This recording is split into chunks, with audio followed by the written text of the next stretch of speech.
और लोगों के बीच बताते हैं कि सत्ता और स्वार्थ के लिए हम किसी हद तक जा सकते हैं। तो ये भारतीय जनता पार्टी की जो नियति है, भारतीय जनता पार्टी की जो सोच है, वो आपने 4 दिन पहले हरियाणा में भी देखा होगा। उसी तरह का स्थिति और परिस्थिति अभी बिहार में एक पार्टी के साथ हुआ, अभी और लोगों के साथ होगा। समय आने दीजिए, सब कुछ स्पष्ट रूप से सामने आ जाएगा।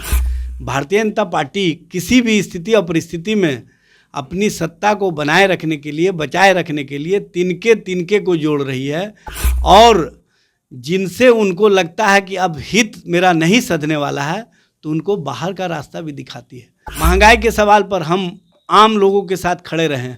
महिलाओं पर जो अत्याचार की घटनाएं हो रही हैं, जिस तरह से भारतीय जनता पार्टी अपने सांसदों को, अपने विधायकों को बचाने में लगी हुई है, वो भी महिलाओं के प्रति इनकी क्या सोच है वो स्पष्ट रूप से दिख रहा है।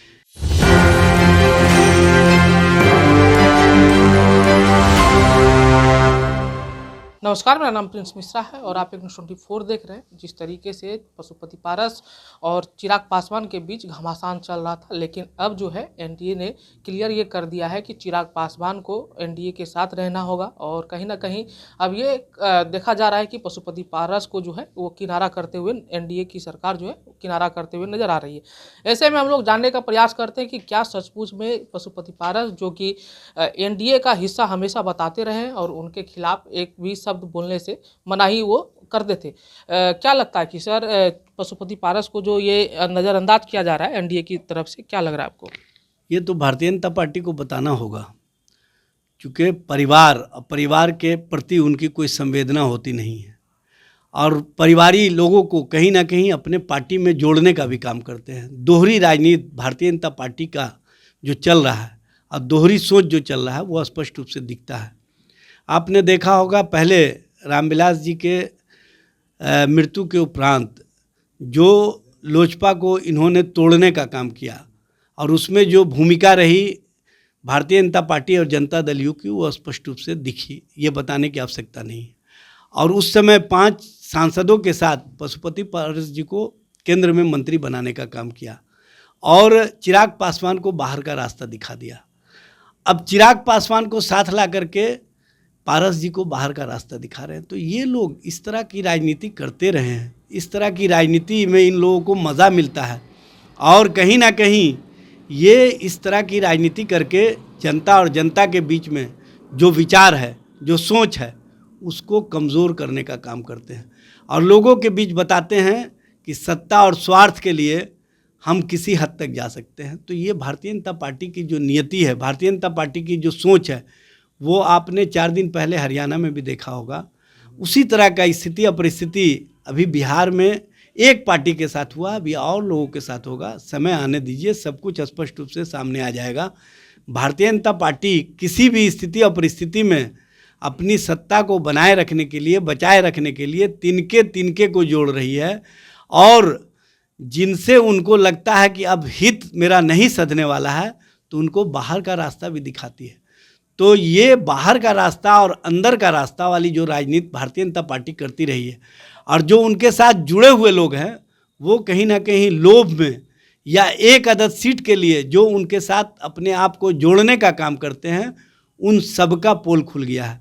अभी कुछ लोगों को उन्होंने 12th मैन के रूप में रखा हुआ है, कुछ लोगों को स्टैंड बाय में रखा हुआ है, और कुछ लोगों को अपने टीम में आने की बात करके लोगों के बीच से क्या रिएक्शन आ रहा है उसको देखने का काम कर रहे हैं।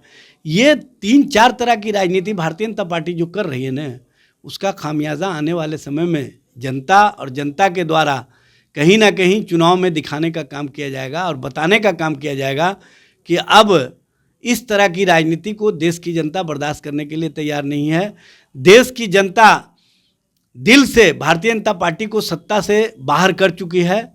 समय आने पर आप देखेंगे कि वोट के माध्यम से भी बाहर कर देगी, क्योंकि ये लोग समझ चुके हैं कि अब जनता के दिल में हमारा कोई सोच नहीं है, हमारे प्रति कोई विचार नहीं है, हमारे प्रति कोई इनकी इच्छा नहीं है। इसीलिए अब जोड़ तोड़ में लगे हुए हैं, और तिनके तिनके को जोड़ करके अपने आप को मजबूत करना चाहते हैं। लेकिन ये जितना भी जोड़ लें, जितना भी तोड़ लें, अब इनके साथ सिर्फ वही लोग रह जाएंगे जो कहीं ना कहीं अपने एक अदद सीट के लिए, सत्ता के लिए, स्वार्थ के लिए मलाई के लिए इनके साथ जुड़े हैं, उसके अलावा जनता और जनता का जुड़ाव अब इनसे नहीं है। यह स्पष्टता जनता ने संदेश दे दिया है।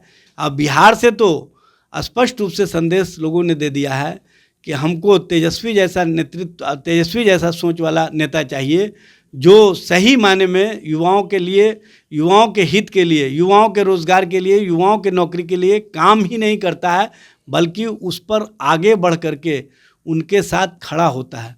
और सत्ता में भी रहे या विपक्ष में रहे, हमेशा युवाओं के रोजगार, युवाओं के नौकरी के सवाल पर हम लोग, इंडिया गठबंधन के लोग युवाओं के साथ खड़े रहें।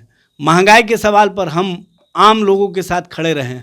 महिलाओं पर जो अत्याचार की घटनाएं हो रही हैं, जिस तरह से भारतीय जनता पार्टी अपने सांसदों को, अपने विधायकों को बचाने में लगी हुई है, वो भी महिलाओं के प्रति इनकी क्या सोच है वो स्पष्ट रूप से दिख रहा है।